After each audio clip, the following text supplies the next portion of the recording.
শিল্প উৎপাদনে কাঁচামাল থেকে শুরু করে জ্বালানি কিংবা খাদ্যশস্য সব ক্ষেত্রেই বর্তমান বৈশ্বিক অর্থনীতির অনেকটাই সমুদ্র পথের উপর নির্ভরশীল। বিশ্বের শতকরা ৮০% বেশি বাণিজ্য সমুদ্র পথে হয়। পশ্চিম এশিয়ায় সাম্প্রতিক যুদ্ধ, ভূরাজনৈতিক সংকট ও জলপথে অবরোধের কারণে নতুন রুট, রেলপথ কিংবা আঞ্চলিক করিডরের দিকেই ঝুঁকছে বিভিন্ন দেশ।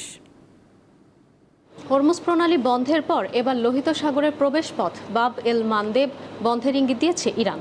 এতে করে বিশ্বের সবচেয়ে গুরুত্বপূর্ণ দুটি জ্বালানি পরিবহনের পথই ঝুঁকির মুখে পড়বে, যার মাধ্যমে ওয়াশিংটনের ওপর চাপ বাড়াতে চাইছে তেহরান। জাতিসংঘের বাণিজ্য ও উন্নয়ন সংস্থার তথ্য অনুযায়ী বৈশ্বিক বাণিজ্যে প্রায় ৮০ থেকে ৯০% সমুদ্রপথের মাধ্যমে পরিচালিত হয়। আন্তর্জাতিক বাণিজ্যিক জাহাজগুলো প্রতি বছর ১২ বিলিয়ন মেট্রিক টনেরও বেশি পণ্য পরিবহন করে। কাঁচামাল, জ্বালানি কিংবা খাদ্যশস্য সব ক্ষেত্রেই সমুদ্রপথ সবচেয়ে সাশ্রয়ী ও কার্যকর ব্যবস্থা।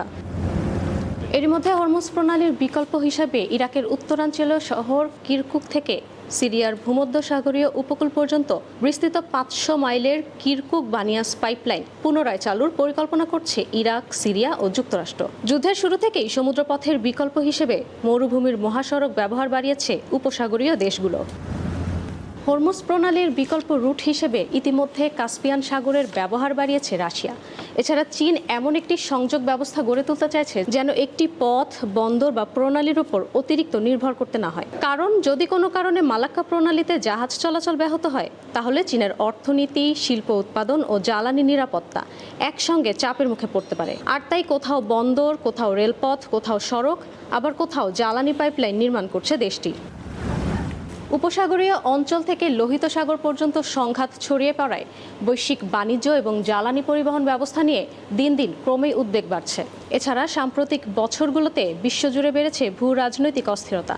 বিশ্লেষকরা বলছেন, সাশ্রয়ী ও কার্যকর ব্যবস্থার কারণে ভবিষ্যতেও বৈশ্বিক বাণিজ্যের মূল ভিত্তি সমুদ্রপথই থাকবে। কিন্তু সমুদ্রপথের পাশাপাশি স্থলপথ, পাইপলাইন, রেলপথ কিংবা আঞ্চলিক করিডর প্রস্তুত করা থাকলে বড় ধরনের সংকটের সময় তুলনামূলকভাবে সরবরাহ ব্যবস্থা স্থিতিশীল রাখা সম্ভব। ইশরাত সুমা, দীপ্ত বার্তা কক্ষ।